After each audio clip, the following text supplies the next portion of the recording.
Tiny in All That Air, the Philip Larkin Society podcast.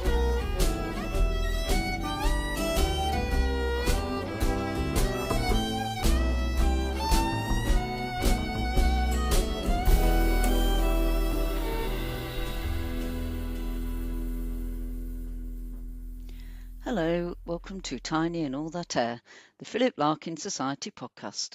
My name is Lynn Lockwood and I'm the Deputy Chair of the Society. Our guest today is writer Ralph Dartford, who works for the National Literacy Trust and is the poetry editor of literary journal Northern Gravy. And today is the 14th of March, which is Ralph's birthday, so happy birthday Ralph, have a fab day. And we will hear more about what Ralph was doing on his birthday last year in the podcast. Ralph kindly made the journey from Bradford to the Lockwood residence in Sheffield, and we settled down in my living room with mugs of tea and a plate of biscuits, surrounded by books and looked down upon by at least 3 pictures of Larkin, so there may be some ambient rustling in the background. We talk about poetry and poets, Larkin and his contemporaries, jazz, Britpop, performance poetry, our favourite English teachers, Nick Cave, who is an honorary vice president of the Philip Larkin Society, alongside Blake Morrison, Stuart Lee and David Quantick, who also get a mention. And we read The Wonderful Adelstrop by Edward Thomas. Or is it Adelstrop?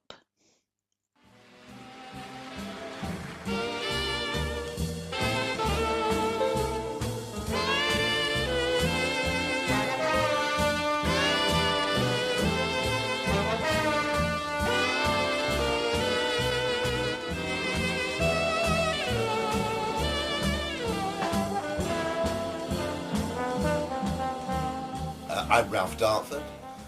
I'm a poet and a kind of wannabe academic. I'm doing a PhD in creative writing at the University of Huddersfield, and I've got 3 books out. I love Philip Larkin. I came to Larkin quite late, and I love talking about Larkin and poets, and I also love talking to the people I'm talking to, learning from them. So with you, Lynn, this afternoon, I hope to get a bit more knowledge. I love Philip Larkin and I love his poetry. I'm not too keen on learning about the dark side of Philip Larkin. I really try and sweep that away.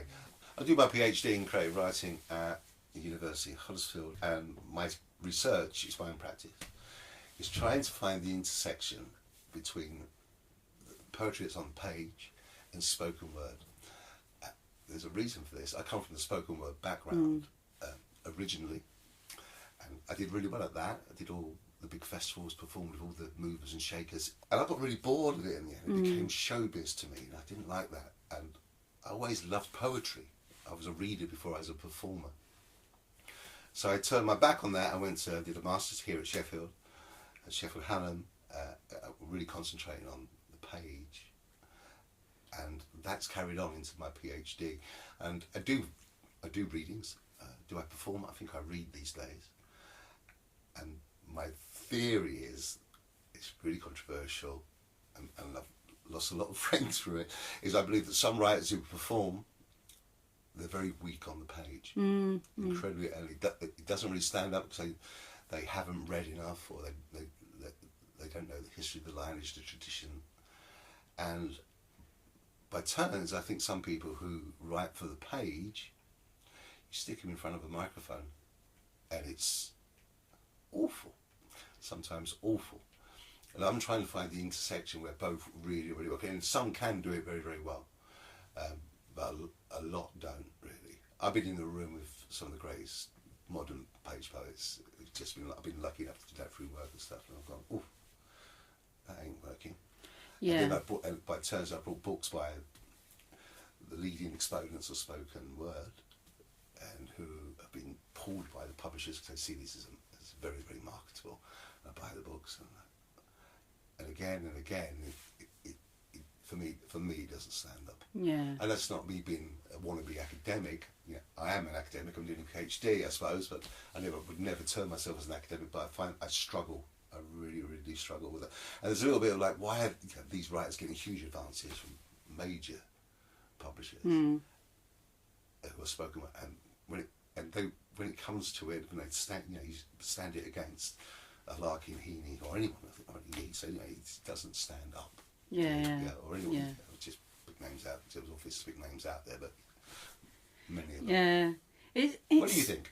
Well, I think it's really interesting because I mean, I'm like you. I have seen like great poets, great writers read and have come away a little bit underwhelmed because they're clearly not that comfortable with the whole performance side of it. And I think you've got to be able to perform, even if it's poetry that you've sat down and wrote as poetry on the page.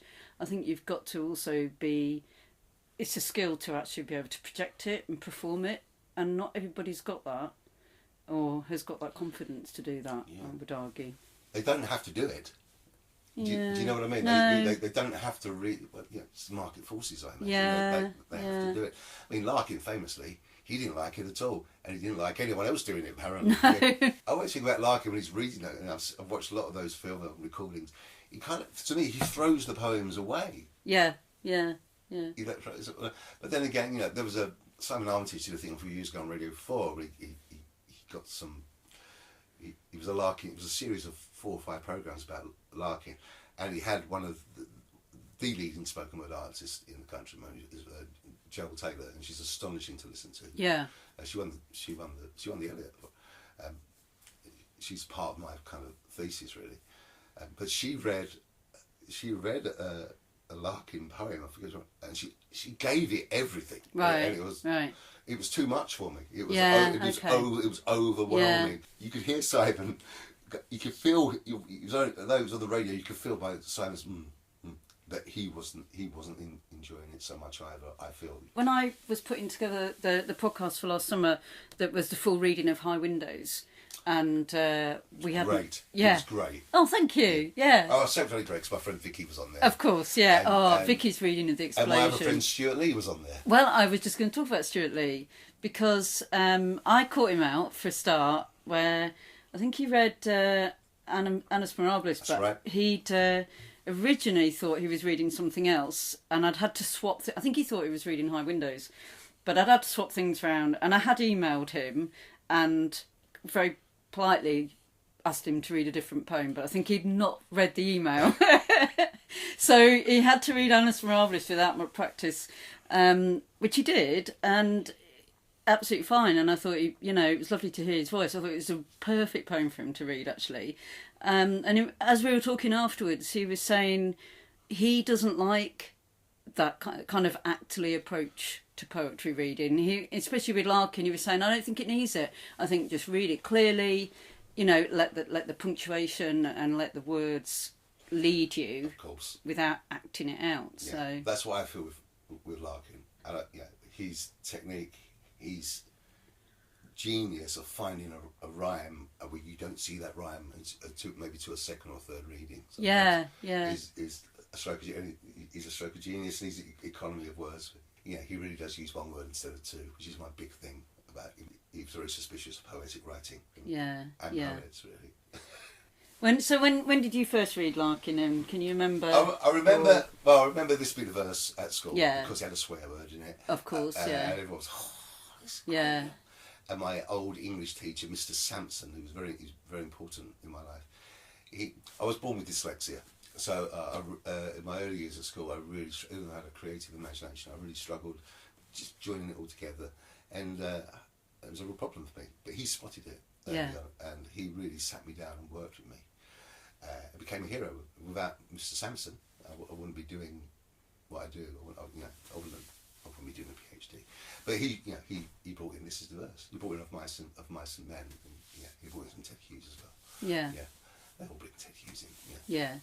So, and that was it. And then, as I started getting older, and I started doing the performance, and I started to regale against it, I went to the shops and I started buying books. Yeah. Everyone read Larkin. I just fell in love with Larkin, especially the Whitsun Weddings. That's, to me, his Beatles White Album. That or Abbey Road.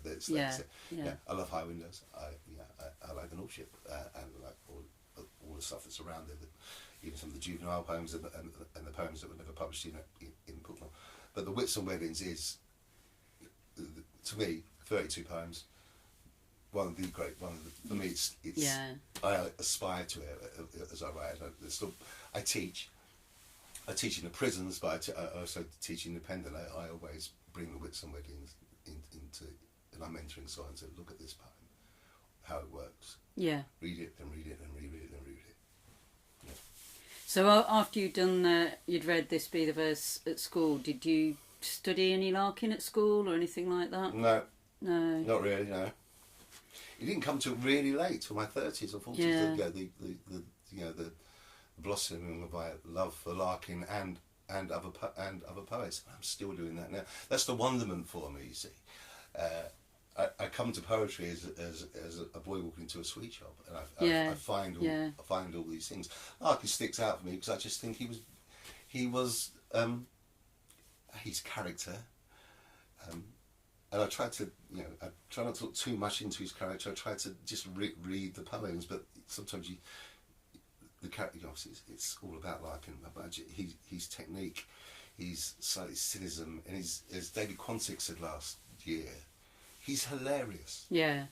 Philip Larkin is so funny. If you get into his groove of what he's thinking, he's very, very funny. His letters are so funny as well. The quips that you hear people reporting him saying, and just his journalism and reviews. He's so witty as a writer. Well, I'm a huge jazz fan. Okay, now that goes back years. I would listen to the jazz music that Philip Larkin would listen to. I remember. I come from Essex, and my dad used to raise pigeons. So he used to stick us in the back of his Cortina car sometimes and go to this pub where the pigeon club was on and leave and have the radio on.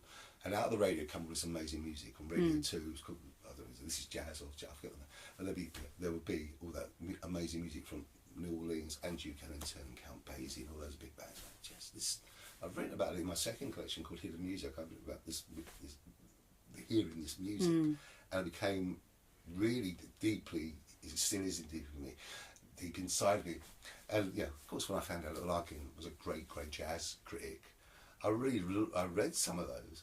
And I know a lot about jazz. Again, I probably know more about jazz than I probably do poetry. So, and some of it's a bit tricky. He didn't like John Coltrane much. No. Quite cruel. I love John Coltrane, but a lot of the music he loves and I love as well. And he never went to New Orleans, did he? No. He writes, but when you read for Sidney Bechet, he could be there. He's there. He's in that city. He's on. But he never went there. No. I don't think it even occurred to him to go.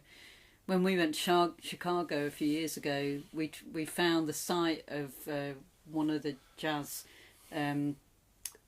clubs where Bechet played, and just tried. It's a shop now or something, but we tried to do a little bit of a Bechet look around Chicago. Yeah. I went to New Orleans. It was a few years after Hurricane Katrina. I read about that as well, and we went to those clubs where they all played with Louis Armstrong played. Yeah. Sidney Bechet probably played. And it was deeply emotional, and there to think about those streets of New Orleans that Larkin never went there. And I always wondered why. It's just probably for me get on a plane. Yeah. Well, he could have gone to see him in Paris, couldn't he? He could have gone to see him play in yeah. Paris, because in the 60s that's where Bechet was living, wasn't it? So he could have gone. I love his writings. Writing. Is it all about? Is it All That Jazz? All What Jazz? All Jazz, yeah. Well, that's another podcast. I really struggled to get people to come and talk about jazz, because I did the episode about Sidney Bechet. It's the only episode I've done where it's just been me talking, because I couldn't find anybody else to come and talk to me. I just talked to myself about Sidney Bechet. So I've got kind of quite a lot of knowledge about him, and I've learned a lot about jazz myself because of Larkin. 100%. Yeah. And I listened to much more jazz than I ever thought I would. Oh, he loved it. You can tell he loved the art form. right from school. And when you start listening to something at school, that's what stays with you, isn't it? It's kind of your formative music. He loved it at school and university, and it was the kind of... Well, you can see it. You can see him at university, just with an old record player, just putting in his world. Yeah. Putting these records on Yeah. alone. Yeah. And occasionally with other people around it, and just consuming it, you know. And the joy is he liked the jazz that was upbeat and warm that, and fun and but he liked that really kind of lively jazz, didn't he? The really traditional New Orleans jazz. I often wonder, he was playing this amazing music, upbeat music, you know, dance music. Yeah. Did you ever, you might have to dance around his... Must have done. How could you not? And gone a bit crazy. Yeah. How could you not? Especially him and Kingsley Aim was been around there. Let's stop. Yeah. Oh, Kingsley, stop it. I can never share it. Yeah. Yes. That's a Radio 4 play to be written.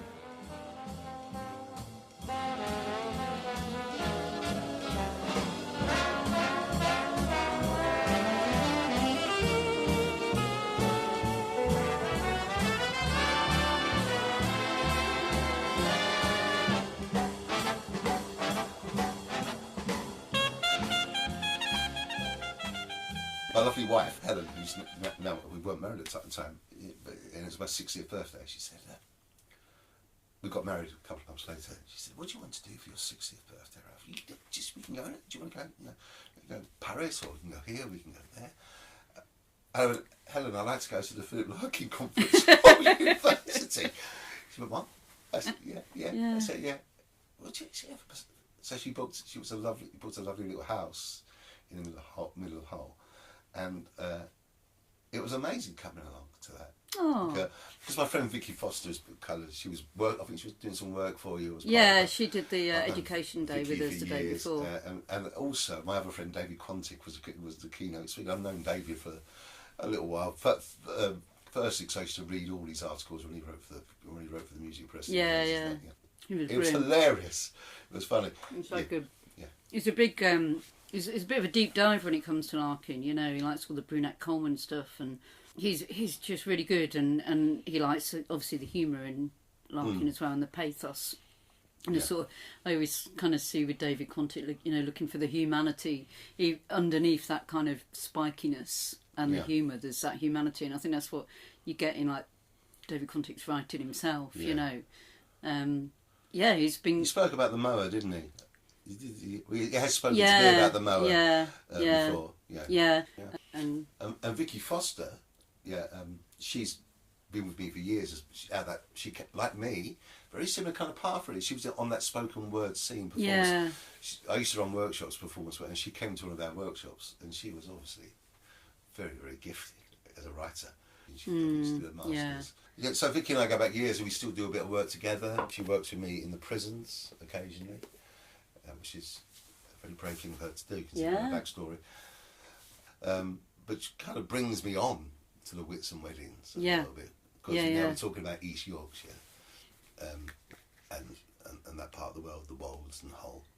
I've mentioned this to you before, I work for the National Literacy Trust, mainly a charity, a national charity, and we work with young people and children, schools, primary schools, junior schools, getting them to improve their literacy, in which we have falling levels of literacy. But we also got an adult literacy department, which I work for as a project manager, and I work in the criminal justice department. I work in the prisons. I work in 2 prisons, but I work all over the country. I work very semi, but I look after 2 prisons in Yorkshire, Armley, where Alan Bennett come from. We mentioned Alan Bennett. And Humber, HMP Humber, which is not in Hull, but it's in the Wolds. It's right in the middle of the Wolds. It's near Brough. It's the nearest train station. There. And I don't drive, so I go by train to Brough. Yeah. And from Brough. And every time since I've had that job, I know I'm on the same line as that the Whitsun weddings. This Thursday, I don't know when this podcast come out, but I'm working at Humber, and straight away I've got to go down after work. I've got to get on that train to London. Oh, okay. To do some training. And every time I get on that train, I just think of Larkin sitting on this train. Yeah. On this warm day and writing this poem. And I just look out the window all the time. I think I see what he saw. Yeah. I don't see the weddings on the platform. Yeah. But I feel that vibe. And it's quite emotional to me, actually. Yeah. Because I know that great... Yeah, his road poem, I think it's him travelling. He wrote it very quickly, that poem. He said, as a program, I think it might have been, what was the TV programme? There was a South Bank show on that. Yeah. I think he brings the Whitsun weddings out, and he talks about it occasionally. He goes through his technique, and there's several. He shows several drafts of it. Yeah. And he says it was a different style of writing where that poem came. What do you think of that poem? I do think it's an amazing poem. I know, like Larkin said, and I was reading some of the things that he said about it himself. BBC Third programme in 1959, and that was produced by Anthony Thwaite, who was a good friend of Larkin, obviously Larkin's editor. And he said to Anthony in a letter, he said about whoever reads out the poem, any supercilious note should be rigorously excluded, and that the final line should lift off the ground. Wow. Which I think is, he was clearly aware of the fact that he was writing about just ordinary people letting off steam, and celebrating and being kind of uninhibited. And he didn't want people to think that he was judging them in any way, for that to not come through in a reading, which I thought was quite interesting. Yeah. The final line, lifting off the ground, because people do argue about what does that mean. Line. The arrow shower, sent out of sight, somewhere becoming rain. The sense of falling like an arrow shower, sent out of sight, somewhere becoming rain. Yeah. Because I know Martin Amis, he said he thought it was quite downbeat because it's arrows and rain. It's kind of something destructive. There is I've read somewhere. I think it might be my friend Vicky Foster's been there. He's putting himself there that I'm nothing. It's just rain. Everything's gone before. They're going to attain that sense of joy that comes before. It is an astonishing line. The whole poem's, can I read the first stanza? Yeah. I just want to break it down a little bit because it's just a technical masterclass on how to open a poem. Yeah, he's very direct. That Whitsun, I was late getting away. Not till about 1:30 on the sunlit Saturday did my 3/4 empty train pull out. All windows open, all cushions hot, all sense of being in a hurry gone. We ran behind the backs of houses, crossed the streets of blinding windscreens, smelt the fish dock, thence the river level drifting breath again, where sky and Lincolnshire and water meet. I just think that is an astonishing opening stanza. It's all about his punctuation. Yeah. It's all really, for me it is anyway. And the lines are very, very memorable. He doesn't muck about. This Whitsun, I was like getting away. It's like, that's him saying once upon a time, almost, to me. This is what happened. And the final line, that stanza, where sky and Lincolnshire and water meet. And it goes on, he talks about the canals, he talks about the weddings, and he talks about the people. It's obviously working people as well. And he's not judgmental, right? Yeah. He's absolutely right. And he gets to, and I feel when we get to the end of the poem, I always feel there's regret there. That being chained can give. We slowed again. And as the Titan brakes took hold, there swelled a sense of falling, like an arrow shower sent out of sight, somewhere becoming rain. Magic are gone. It's really I interesting. don't know, it's up to us what we decide as readers, of course it is. And I mean, it's also a really beautiful sort of transliteration of the sound of the brakes. Oh yeah. Of that screeching and I mean, how you even put that into words, that's what gives me that arrow shower, that sense of rain. It's a sound that's movement rather than a sound that's just a sound in itself, if you see what I mean. A sense of falling. Yeah. It's one of those poems you can see. He has. What I was doing, I did my PhD, I worked with the great poet Steve Eli. Do you know Steve Eli? No. So he's a professor of creative writing at University of Hull. He was Forward Prize nominated, and he was shortlisted for the Laurel Prize and stuff like that. But he always talks about the poet's camera. Yeah, And of the seeing. And he's feeding the heat. He's seeing everything that's happening. Yeah. And Larkin is just brilliant. Yeah. At that. Yeah. I edit lots of. I run a magazine called Northern Gravy. It's a kind of a literary periodical, and I get so many. I get 400 submissions every 4 or 5 weeks to look at, and I see some lovely imagery, but very rarely do I see an engine in a poem, a camera moving around, something happening. And what you were saying about punctuation, because I was reading Adlestrop by Edward Thomas earlier, because we've been talking about that. But I read a little article that somebody had written about it, and that's the first thing he said about the first paragraph of Adlestrop. First of all, it starts in the middle. Yes. Oh, I remember Adlestrop. You know, it's just like that's Whitsun, I was late getting away. It just starts there. But also, it's the punctuation that in Adlestrop, punctuation that reflects the pause in the journey, the unexpected pause in the journey, which changes when you get to the end of the poem, because when you start to get that expansive, when you go out to the sky and the cloudlets, the punctuation is really different, and the metre and the rhythm is really different. Yeah. You know what I really like in Whitsun Weddings? That line where sky and Lincolnshire and water meet. Astonishing. When I used to teach this, I often used to talk to kids about the pivots in poems and in poetry and in lines, and I'd sort of get them to think about where is the pivot, and where sky and Lincolnshire and water meet. It's such a beautiful, almost like what do you call those things that read the same forwards and backwards? Palindrome. Yeah, like a palindrome almost, isn't it? Because it's got that kind of, with Lincolnshire right in the centre. Yeah. Again, another link to Adlestrop, because you've got Oxfordshire and Gloucestershire, and just putting county names are very expressive in our vocabulary, aren't they? Larkin kind of does the same trick, really, I think, in here, at the very end, when he says of shapes and shingle, here is unfenced existence, facing the sun, untalkative, out of reach. Yeah, it's just that kind of like the horizon, and you just you can feel it and touch it. It's just there. Yeah, Alderstrop. How do we say it? Well, you're saying Alderstrop. I'm saying Adlestrop. Someone else says Adlestrop. You taught it.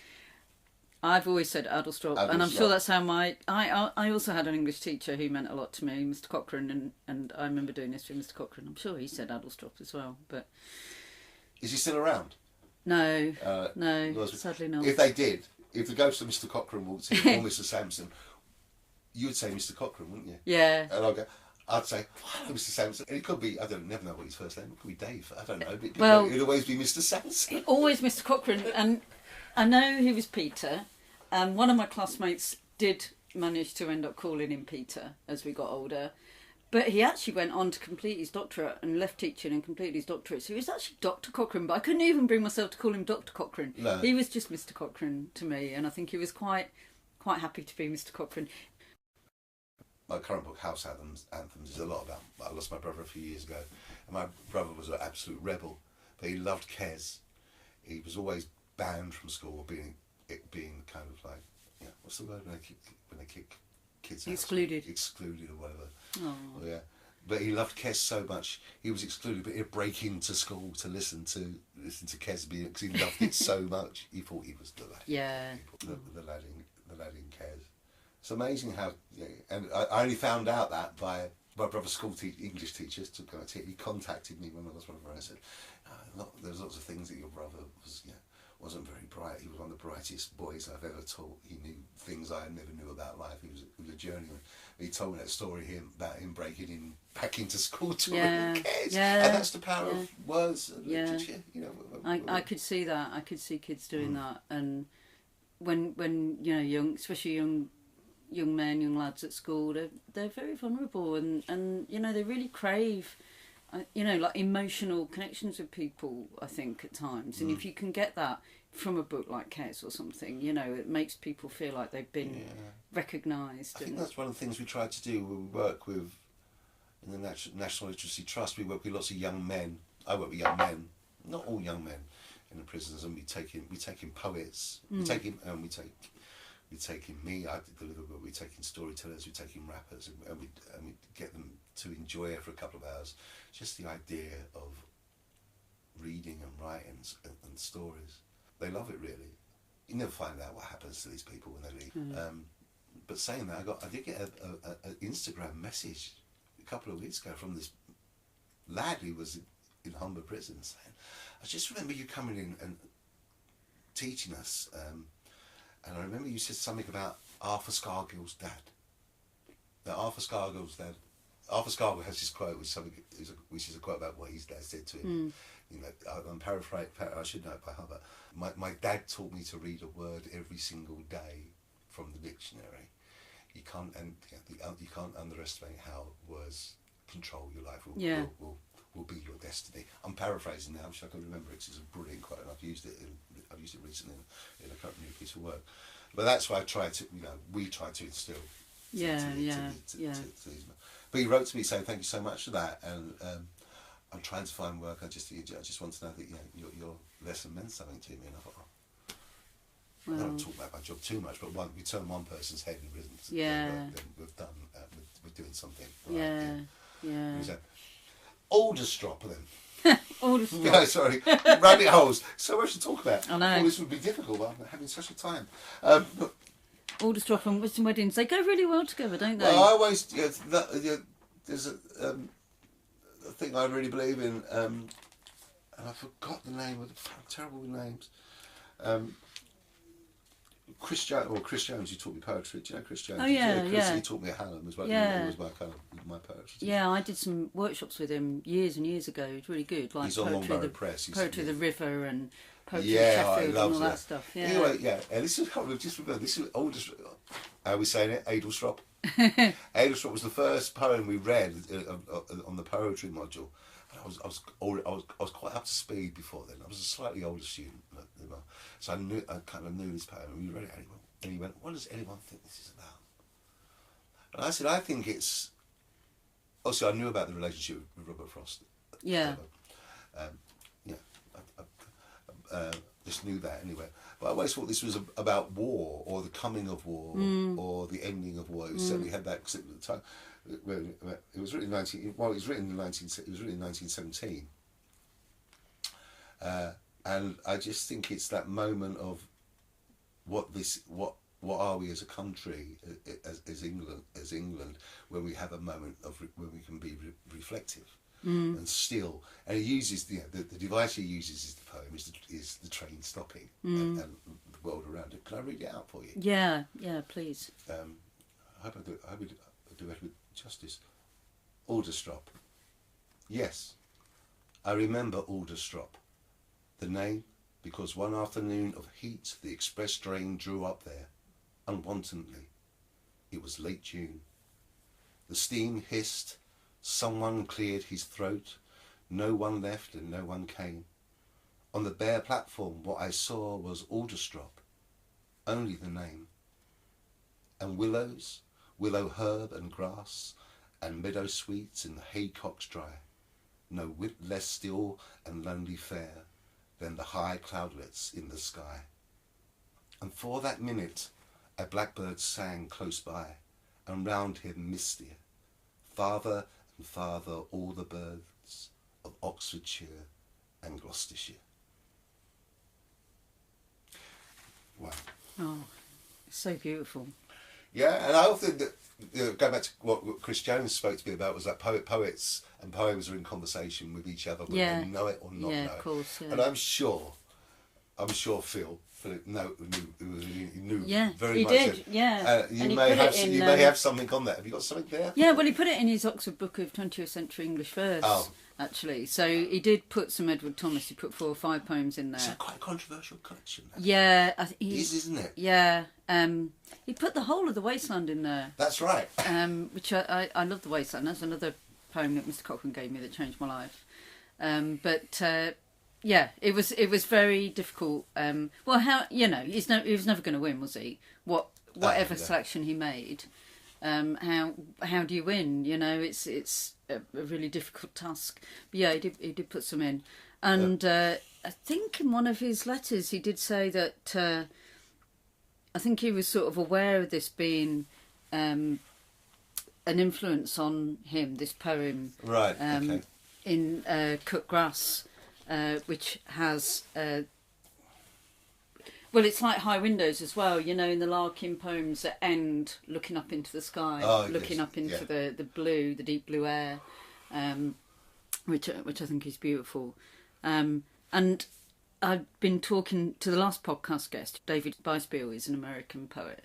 We talked a lot about I Remember, which is obviously another train journey that's interrupted because he doesn't expect to be going through Coventry on that journey on the train. But it is an actual journey he took. And the same, apparently, this Thomas did actually do this particular journey as well on the day in June. And it is based on a real... And apparently it does actually quite often stop at Adelstrop, but he perhaps didn't know or whatever. But the disruptive train journey is a great device, isn't it, for meditation and observation. Do you may know them? They're quite, well, I suppose they're quite local to here. They're up in Mexborough. I used to teach them in Mexborough. But there's a writer called Ian Parks. You know Ian Parks at all? Ian Parks. It rings a bell. It's the little town of Mexborough. Yeah. Are the most well-read. Who goes there? Ian Parks is writing. They used to run the Ted Hughes was from Mexborough. Yeah. But they're the most well-read group of people. You should get Ian Parks on because he'd be fantastic. And they went. They love Edward Thomas. They went to Alderstone Station as a pilgrimage. Yeah. As they came up to Hull to look at all the Larkins. Yeah. But they've all middle-aged men and women. They've all read so well. They all write so well. Many of them have got their own kind of Substacks and brought out their own books as well. Oh, great! Yeah, and I used to teach there for the Ted Hughes Network because of Steve Eli. He's my PhD supervisor. Before I started my PhD, he's an absolute nut on the Hughes. He runs the Ted Hughes archive at the university, which is amazing. Which is similar to the Larkin stuff. Yeah. They went to Adelstrop because they just wanted to go. And they had a really lovely day. The weather was lovely. It was poem night. Is it still a railway station? Well, still that it's marked. I think Beeching might have got rid of it. I don't know. Yeah, it's marked. You can find it. Yeah.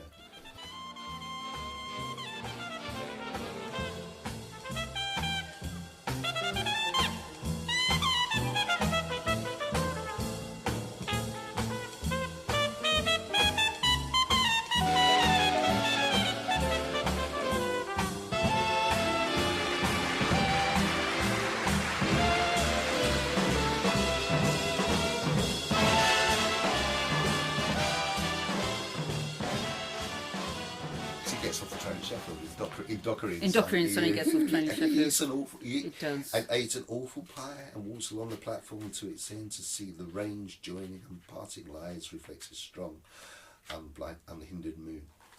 I love that line break, does it? Yeah. But as I got off, and I've often thought about that because I used to come to Sheffield a lot. You know, you just think, well, I can get a meat pie and just reenact an awful pie. Yeah. I know. I'm sure you could probably find one. That's interesting. What I really love about the book as a whole, it's 32 poems. Am I wrong? Yeah, that sounds right. Yeah. It came out in 1964. Obviously, the year I was born. It's also and for me it's the perfect length collection. High Windows is it slightly I think it's slightly shorter because he struggled a little bit to get poems together. Yeah. Yeah, he did, didn't he? Yeah. And the 32 poems become 33 as the collection. It's the collection. The Whitsun. The book is the 30. Yeah. It's the third. It's the third. And if there was an album, a music album, it was This Was OK Computer by Radiohead. There's classic. There's just classic after classic after classic. Or Sergeant Bennett. It's just, you know, you would know most of the poems in the book. You must have read this till you're blue in the face. Yeah. Do you have one that you go, my God, that sounds, that's... It's so hard to just pick one out, isn't it? I mean, Broadcast is very close to me because of Tiny and All That Air. Yeah. Every time I read it, I just notice something different in there, and that always amazes me. Here, the journey in here is so beautiful, and that ending on the shingle. We were at Spurn Point a couple of weeks ago, and this poem just takes you there. Yeah. But Mr. Bleaney is definitely one of the first Larkin poems I remember reading, actually. And I think it's one of the more popular, one of the most popular Larkin poems, I think. People just seem to really enjoy it and really get it, that sense of disappointment in life, but the kind of humour behind it as well. I just think I think all the work is very influential. What Larkin did with this book, and we still hear it now in poetry and music and culture, it's very, very influential. Now you read, to me, you read Mr. Bleaney. I think of songs by Ray Davies. Yeah. It was that great chronicle of English class, and from Waterloo Sunset to in summertime and stuff like that. And even up to Blur, bands like Blur, who it's that kind of that line is Blur was infused by definitely Damon Albarn and Graham Coxon were definitely influenced by Ray Davies and the Kinks, and Ray Davies was obviously influenced by Philip Larkin, and that carries on and carries on. That's the conversation, poems and artists talking to each other. They may not even know they're doing that. Now, Mr. Bleaney, this was a song. It could be performed by Blur. It could be on the Parkline. Mr. Bleaney. This was Mr. Bleaney's room. He stayed the whole time he was at the Bodies, till they moved him. Flowered curtains, thin and frayed, fall to within 5 inches of the sill, whose window shows a strip of building land, tussocky, littered. Mr. Bleaney took my bit of garden properly in hand. Bed, upright chair, 60-watt bulb, no hook behind the door, no room for books or bags. I'll take it. So it happens that I lie where Mr. Bleaney lay, and stub my fags on the same saucer souvenir, and try stuffing my ears with cotton wool to drown the jabbering set he egged her on to buy. I know his habits, what time he came down, his preference for sauce to gravy. Why, he kept on plugging at the 4 aways, likewise their yearly frame. The Frinton folk who put him up on for some holidays, and Christmas at his sister's house in Stoke. But here he stood and watched the frigid wind tousle in the clouds, lay on the fusty bed, telling himself that this was home, and grinned and shivered without shaking off the dread. That how we live measures our own nature, and at his age having no more to show than the higher box should make him pretty sure he warranted no better. I don't know. Yeah. Little things in there. He kept on plugging at the 4 away. It reminded me of my father. My dad used to go, try and get 4 away results this week, son. This week, next week we could be in Benidorm. Yeah. It was the thing though, wasn't it? I remember we got half a point off. What was it? 5 all draw, whatever it was. And I remember we were half a point off on the pools of getting about £1,000, and we ended up with about 75, which was pretty good, but we were so close to £1,000, and we could have gone to Tenerife or something. But you did. I don't know what happened to the pools, but I think they're still there. But it's not. It was me growing up. It was a massive thing there. Huge. Did you get someone came round to you? 4:45 every Saturday night. My dad would be there. Did you get the poolsman coming round to the door? Oh Little Woods pools. Yeah. And came round, bring it round, and you sat and filled it in. it was quite magical, I think, for children to watch your parents filling in the pools and then watching the results on the telly and then going through it. I don't know if you had them up. Are you from this part of the world? Are you from South? Yeah, I'm from Bishop's Dartford, which right. is Hertfordshire, so quite different. Our local newspaper, the Union Echo. I don't know if you had it. It used to have a photograph. It used to call Spot the Ball. Yeah, Spot the Ball. Spot yeah. the Ball? Oh, you used to just think it was us lot. My dad used to do that. Putting crosses where it yeah. I suppose, what did you do? To cut it out and send it in or something like that? Yeah, send it in every week or every week. Yeah, Spot the Ball. You could win quite a lot, yeah. I really liked in your collection, actually, in your house anthems, I was writing down those references that I find so evocative, like Green Shield stamps, for example, just completely take you back. And Bob Monkhouse, I liked your poem about Bob Monkhouse. Bob Monkhouse's one joke. When everyone said I was going to be a comedian, joke, they're not laughing now. But what I love about your poem is there's funny things in this poem, Mr. Bleaney, but it's very, very sad. It's just also sad. Yeah. They moved him, flower curtains, thin and frayed, fall to within 5 inches of the sill, whose window shows a strip of building land, tussocky, littered. I just think it talks about Frinton. Frinton's in Essex, so it's near Clacton, as well. So there's a kind of stuff like that. And just this man, and I think it's quite sad, but maybe it's not. He says at the end, I don't know. No, he doesn't know. And to him, it's a fairly intolerable way to live with the jabbing. Like Larkin hated the radio set, so there's a little bit of Larkin in there. There's lots of reference in his letters to hating hearing other people's radios when he's trying to what's the poem? It's in High Windows. And he talks about he's on a beach somewhere and he hears a radio and he's like he can feel his frustration. What's the poem?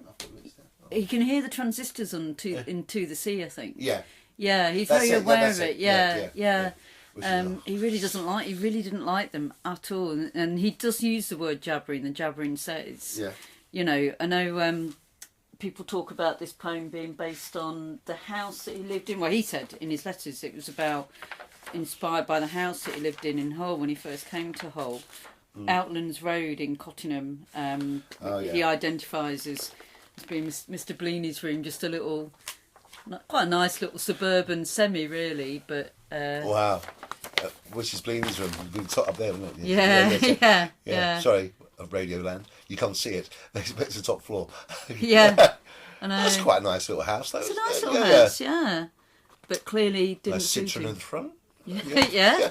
He just noticed. He sketches in those details, doesn't he? Like the saucer souvenir where you put your fags, having no hook on the door. It's just so. It says so much. Yeah. So he has no hook. He just. So it's not even functional. The room's not even fully functional. No. It's actually, let alone being comfortable. And that ending about what do we want? How do we live? And is how we live a sign of who we are? Yeah. And is this all he was? Is this all he wanted? I like that Mr. Bleaney took my bit of garden properly in hand. Yeah. He would. What did he do to it though? It seems to be a strip of building land, or maybe there was a bit of it that he actually kept nice. Yeah. And did he ever? He could see from his window, probably. Just his bit. Yeah. And did he ever actually just stand at the window? It's a 60-watt bulb. It's a 60-watt bulb. Yeah. No hook behind the door. No room for books or bags. It's a very sparse way of living. I mean, there's so many.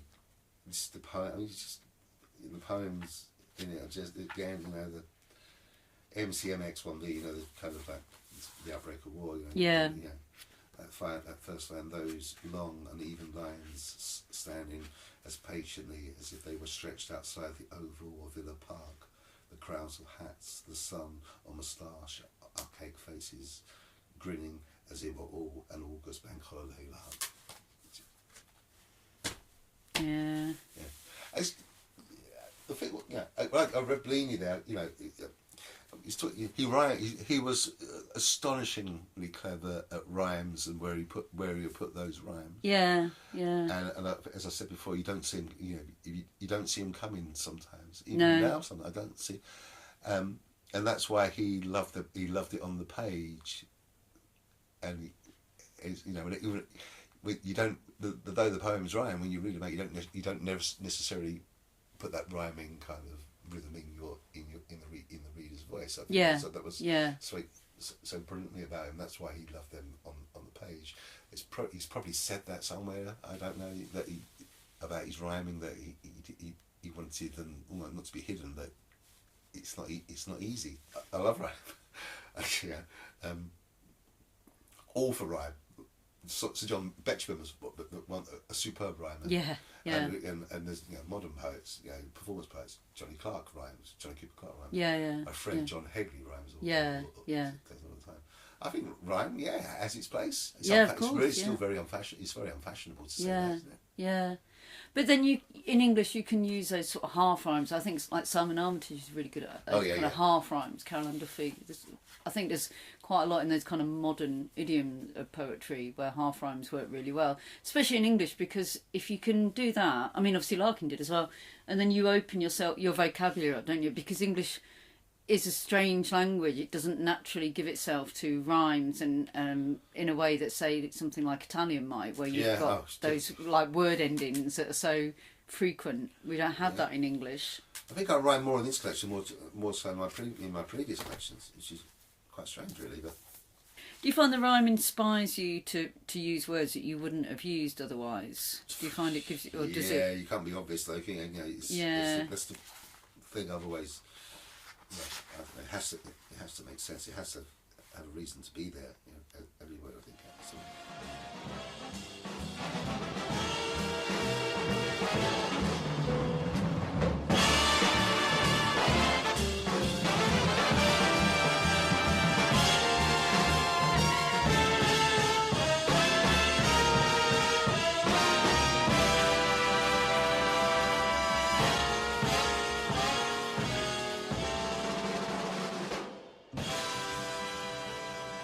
The book House Samples, which is my third collection for Valley Press. I don't know if you know Valley Press, based in Scarborough.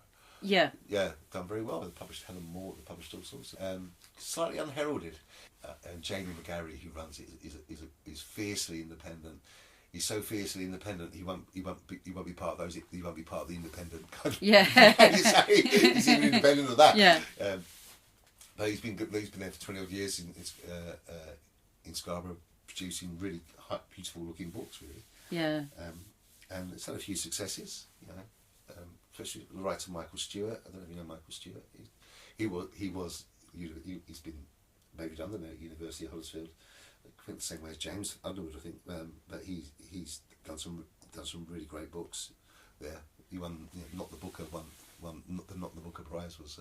And the story was I did my first two books. The first book was called Recovery Songs, which is a journey into addiction and recovery. The second one is Hidden Music, which I took pieces of music I really loved and used, or not necessarily my favourite pieces of music, and used them as jumping off points for poem.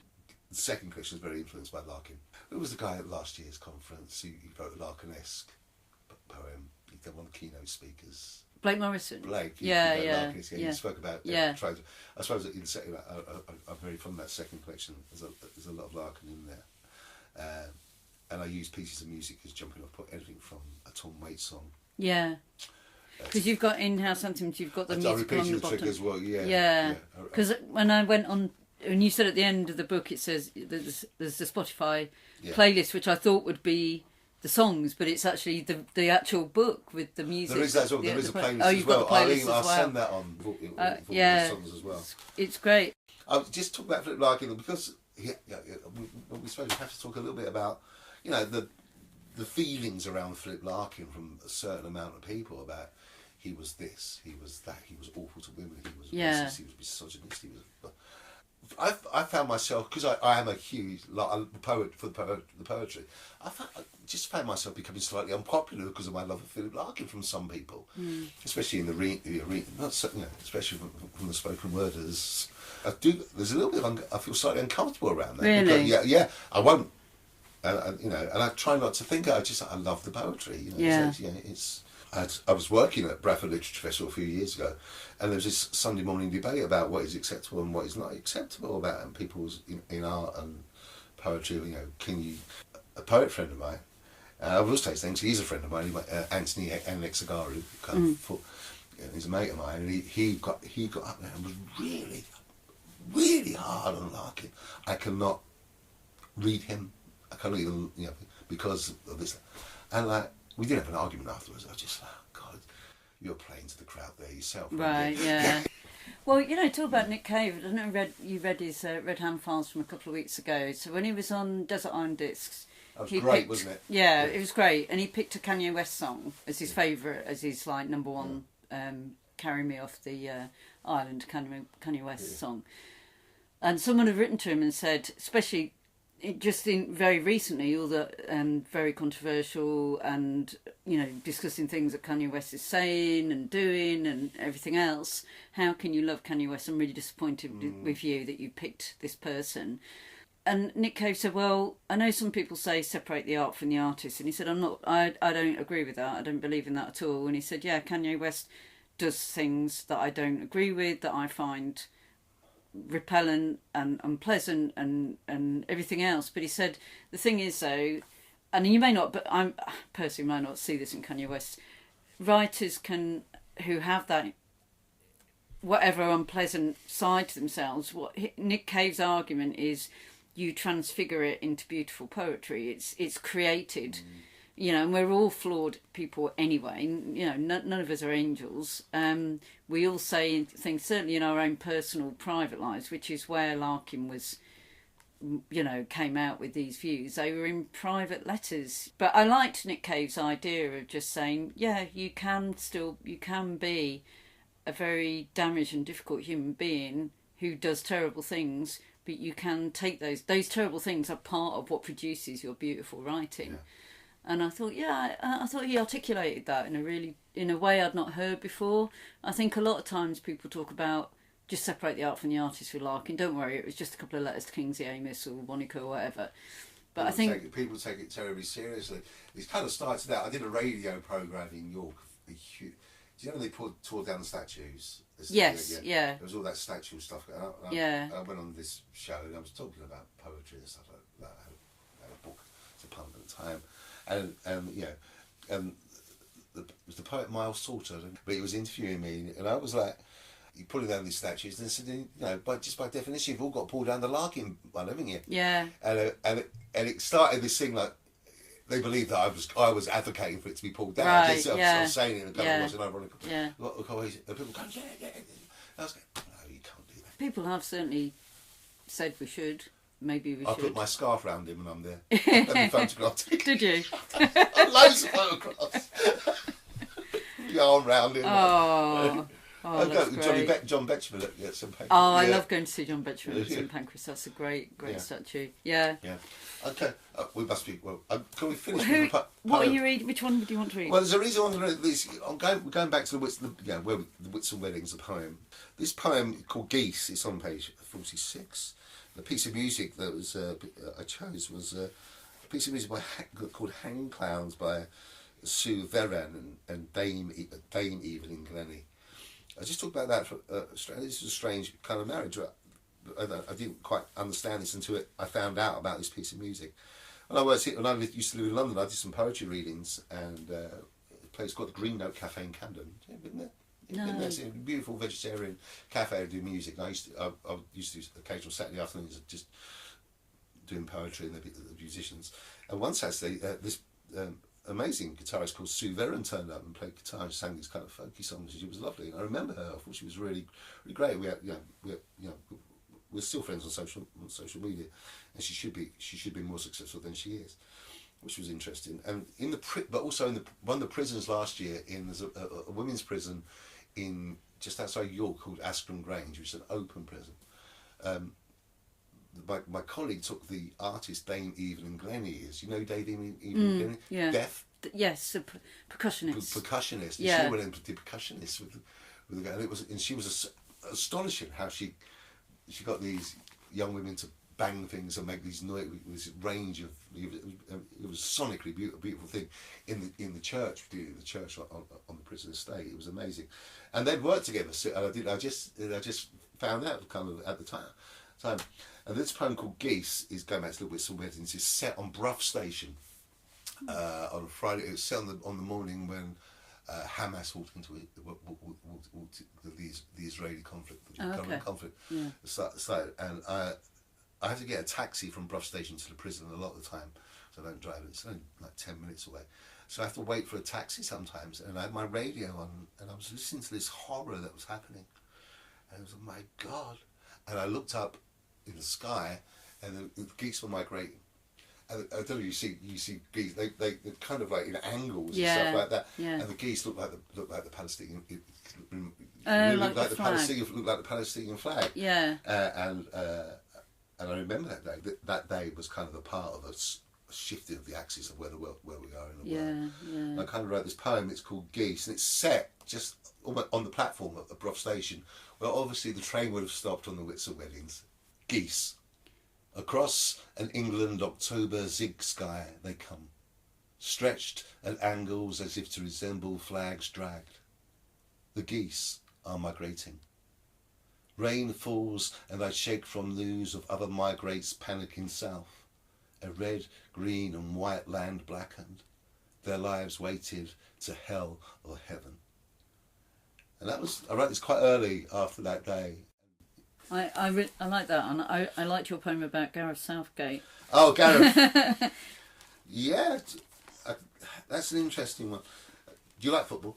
Are you a fan? Not huge. I mean, I'm a kind of a dip in the big moments, the World Cups. I love all that. Yeah. Right, it's called England's Dreaming. England's Dreaming is obviously after the Sex Pistols song. I tried to make it quite funny, and there is kind of like a Edward Thomas, obviously Edelstrom's in Edelstrop. It's basically, I really believed in Gareth Southgate. I really believed him as a nice, pragmatic human being who was trying to do his best for his country. And he created this team of young men, and they were very open and there was joy in them. Remember that European Championship?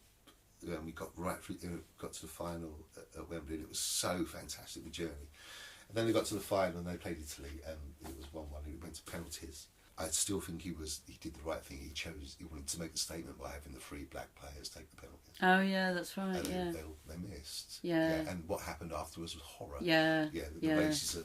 I loved Gareth Southgate. I get really emotional about him, and I think in years to come he will be seen as someone very, very culturally very, very important. I like poems that imagine talking to somebody that we admire, or even someone we don't like. I just like that poetic. Just the idea of the poem is like me having a you know what I'm reading. Yeah, England's Dreaming. I was telling Gareth Southgate only this morning about the convenience of having my weekly train ticket on my phone. He said that I had made a sensible choice. He was also pleased that I make myself a ham and pickle sandwich for my lunch, although he suggested the occasional Scotch egg. We skipped down the lane to the station, July's cornflowers choking June's poppies to death again. Our hands were almost touching. Gareth sniffed at the horizon, told me that rain can appear knowing on the days we fall in love. It can be warm, cool or lush, a comfort inside our madness. We both recited some poetry of Alderstrop, birds and Gloucestershire. I asked him about the penalties. Gareth said he was trying to make a point. And the track is Summertime in England by Van Morrison, which is along, which you mentioned. I don't know if you know the track. Van Morrison mentions Yeats and stuff like that. Oh, okay. It's a very long piece of kind of jazzy, folky kind of music. Yeah. Another complicated individual. Another very complicated individual. You ever seen him perform live? No.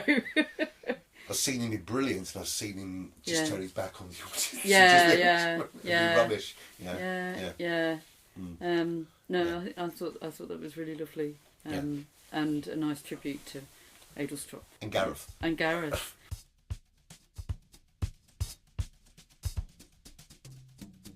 Will you meet me in the country in the summertime in England? Will you meet me?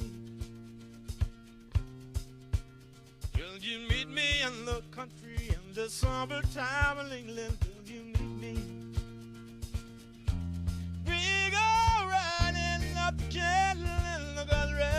summertime.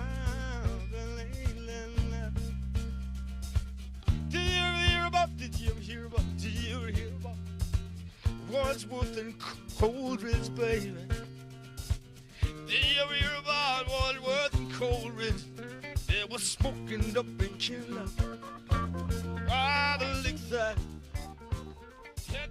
Thank you so much to Ralph for a wonderful afternoon and such great insight into poetry and the value of literature and music in our lives. Ralph is a force of energy and is involved with so many organisations and events, not all of which I had time to cover in this episode. However, I would urge you to subscribe to the Northern Gravy online journal and podcast, which supports lots of new writers of poetry and prose fiction. Ralph also co-organises the fantastic Louder Than Words festival that takes place in Manchester every autumn and is a celebration of writing about music. They gather together amazing writers, broadcasters and musicians to discuss, explore and debate all things music and music industry related. Gav and I went last year and I've already booked to attend the whole weekend this year. I hope we will continue to see Ralph at more Philip Larkin Society events. In other society news, March is a busy month for us.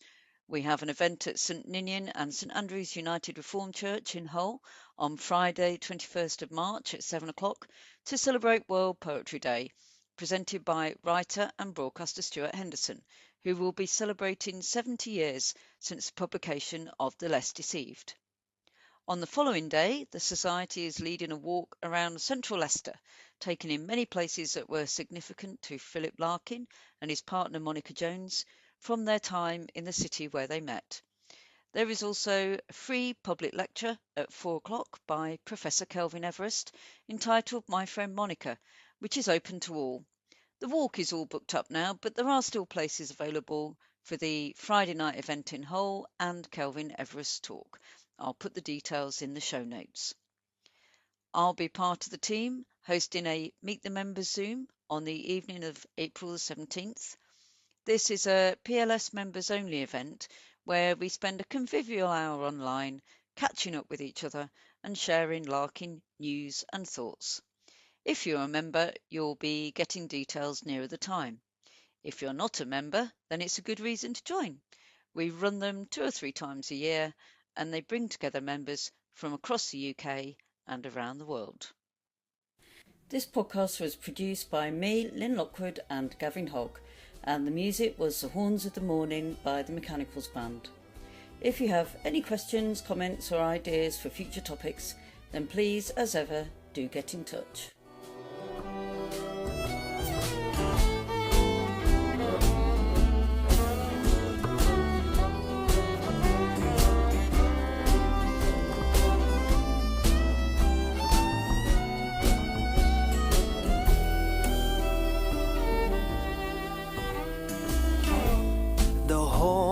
Of the morning are blowing, are shining. The meadow is wet with the coldest of dew. The dawn reassembles